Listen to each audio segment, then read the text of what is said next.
ഇതാരെ? മമ്മൂക്കായോ? വരണം വരണം. ഉത്തം പൂർത്തിക്കാരെ ഒന്ന് കാണാൻ വന്നതാണ്. സാവിത്രി, ഞാൻ പറഞ്ഞില്ലേ മമ്മൂക്ക വരുമെന്ന്? ഇതാണ് നമ്മുടെ കെട്ടിയോട് സൈനം. ബന്ധുക്കളില്ലാത്ത നമുക്ക് ഇനി നമ്മുടെ ഏറ്റവും വലിയ ബന്ധുക്കൾ വരാം. ഇതെല്ലാം അടുത്ത് പോയി.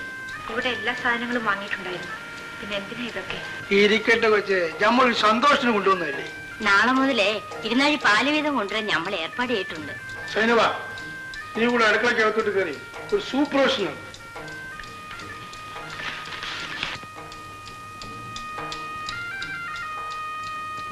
അല്ല, ഇന്നിപ്പോ ഒരു കാര്യം, ഏതെങ്കിലും സബ് രജിസ്റ്റർ ഓഫീസ് ചെന്ന് ഒപ്പുവെച്ച് നിങ്ങളെ നിക്കാഹം കഴിക്കണം.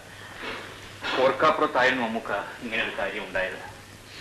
ഇവിടെ നിന്നോ ഓടി വന്ന ഒരു പെണ്ണ്, അതിനെ ഞാനും കൂടി കൈവിട്ടാൽ. അല്ല, നിങ്ങൾ കാണിച്ച ആർക്കും, പക്ഷെങ്കിൽ നിങ്ങൾ ആ പെണ്ണിനെ കൈയേറ്റു എന്ന് റെക്കോർഡ് ഉണ്ടാക്കണം. ആ, വരട്ടെ, ചെയ്യാം.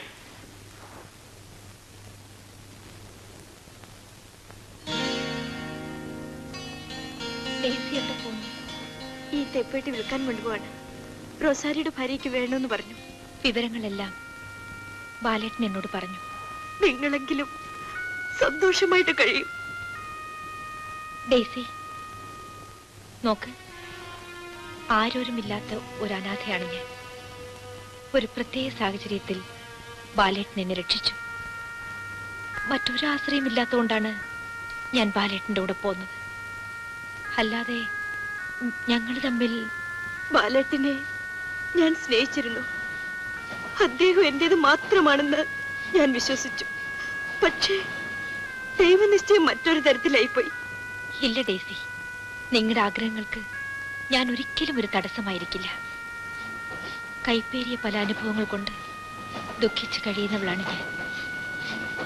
അതുകൊണ്ട് മറ്റൊരു സ്ത്രീയുടെ വേദന എനിക്ക് മനസ്സിലാവും. ഡേസിയുടെ ഒരു സഹോദരി എന്ന നിലയിൽ ഞാൻ പറയുന്നത് വിശ്വസിക്കുമോ?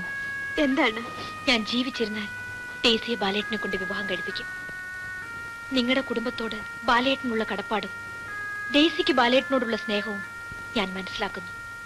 അല്പസമയം എനിക്ക് തരൂ, ഞാൻ എല്ലാം ശരിയാക്കി തരാം. ചേച്ചി,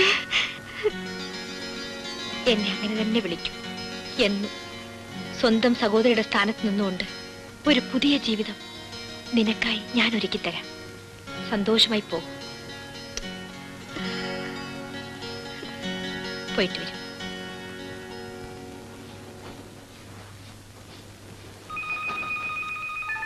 ബാലേട്ട, പരിശുദ്ധയായ ഈ പെൺകുട്ടിയെ ബാലേട്ടൻ വേദനിപ്പിക്കരുത്. ബാലേട്ടൻ അവളുടേതാണ്, അവളുടേത് മാത്രം.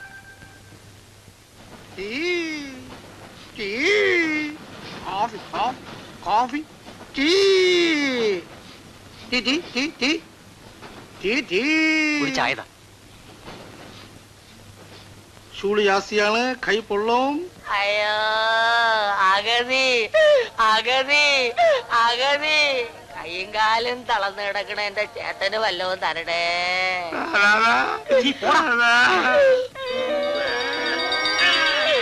അയ്യോ, ഇതാരും കാണുന്നില്ലല്ലോ.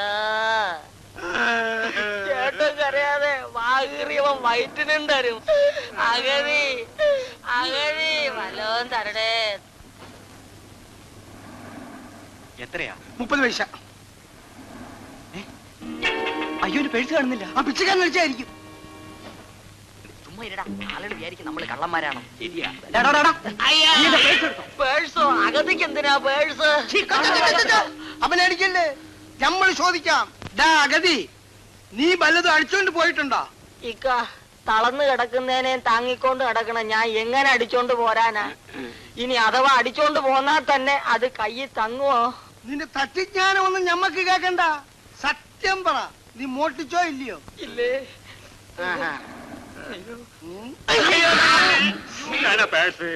തലവാദം പിടിച്ച് കിടന്നവനെ നീ എഴുന്നേറ്റ് നിൽക്കാ. കുഞ്ഞപ്പൻ. കുഞ്ഞപ്പാ, ഇതിന് എത്രാമത്തെ വേഷമാണ്?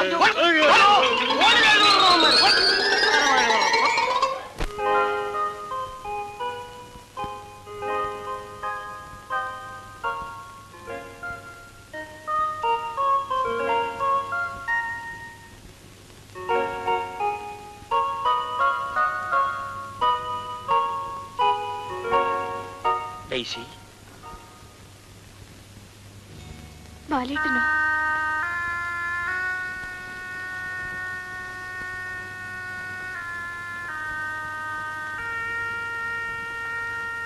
ഫർണിച്ചറെല്ലാം വിറ്റു. ഇനി ഈ കാണുന്നതേ ബാക്കിയുള്ളൂ. മനുഷ്യൻ മാറുന്നു, അതിനേക്കാൾ വലിയ മാറ്റമില്ലല്ലോ. എന്നോട് ക്ഷമിക്കൂ ഡെയ്സി. നടന്നതൊന്നും ഞാൻ മനഃപൂർവ്വം ചെയ്തതല്ല, എല്ലാം സംഭവിച്ചു പോയതാണ്.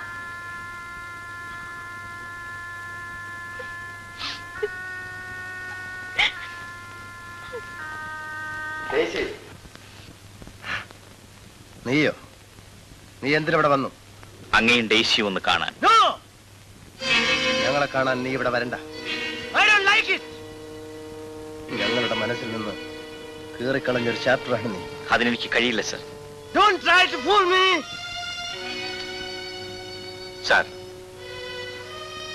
ഇന്ന് ശമ്പളം കിട്ടിയ ദിവസമാണ്. ഞാനിത് ഇവിടത്തേക്ക് വേണ്ടി കൊണ്ടുവന്നതാണ്.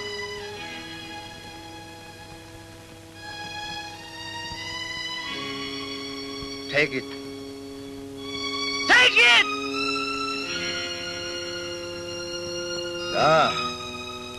ഞാൻ തെണ്ടിയാലും നിന്റെ നേരെ കൈ നീട്ടില്ല.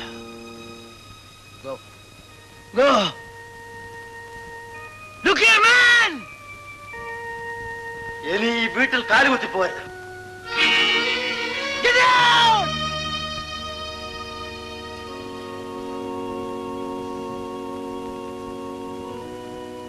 Blow, blow the winter wind. Thou art not so unkind as man's ingratitude.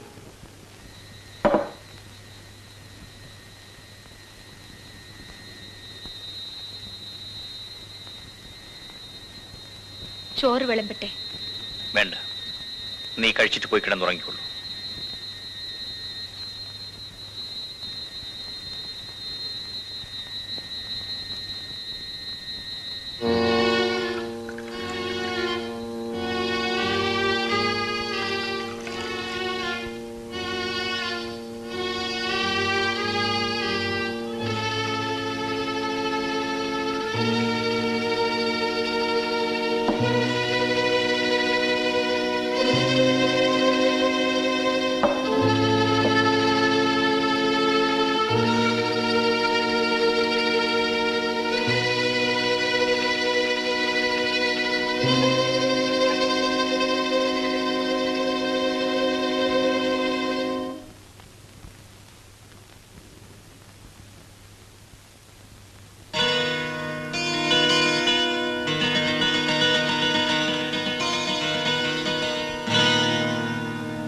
Savitri, ബാലേട്ട, എന്താ ഇത്?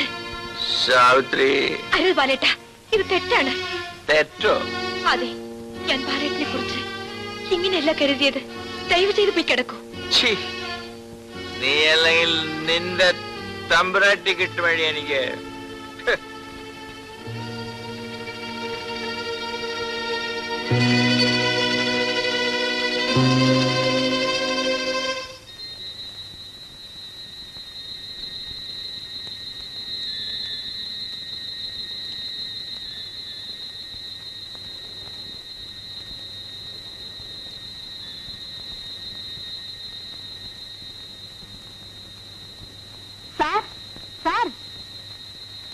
സാറ് ഞങ്ങളെയൊക്കെ അങ്ങ് മറന്നു കളഞ്ഞു അല്ലേ?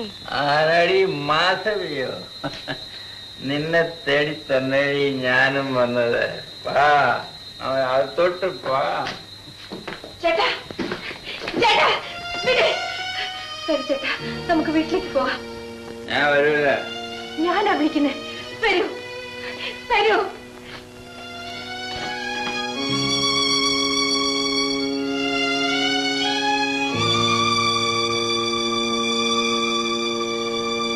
കൈ കിട്ടിയ തട്ടിപ്പറിച്ച് നീ നശിച്ചു പോകേ ഉള്ളൂ. ഇരിക്കൂ.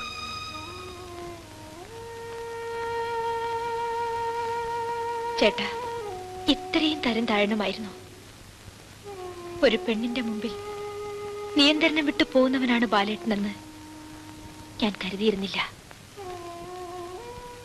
നിങ്ങൾ എനിക്ക് പുനർജന്മം തന്ന് വലിയൊരു മനുഷ്യനാണ്. എന്റെ ശരീരമാണ് ബാലേട്ടന് ആവശ്യമെങ്കിൽ ഇതാ ഞാൻ ഇവിടെ തന്നെ ഉണ്ട്. എന്നോട് ക്ഷമിക്കൂ. ചേട്ടനെ ജീവന് തുല്യം സ്നേഹിക്കുന്നവളാണ് ഡേസി. ഇങ്ങനെ തെരുവ് വേശികളെ തേടി പോകുന്നത് ചേട്ടൻ അവളോട് ചെയ്യുന്ന ദ്രോഹമാണ്. ഇല്ല, ഡെയ്സി അങ്ങനെ കാണാൻ എനിക്ക് കഴിയില്ല. എന്നാൽ അവളുടെ മനസ്സിൽ നിറഞ്ഞു നിൽക്കുന്നത് ചേട്ടൻ മാത്രമാണ്. എനിക്കൊന്നും കേൾക്കണ്ട.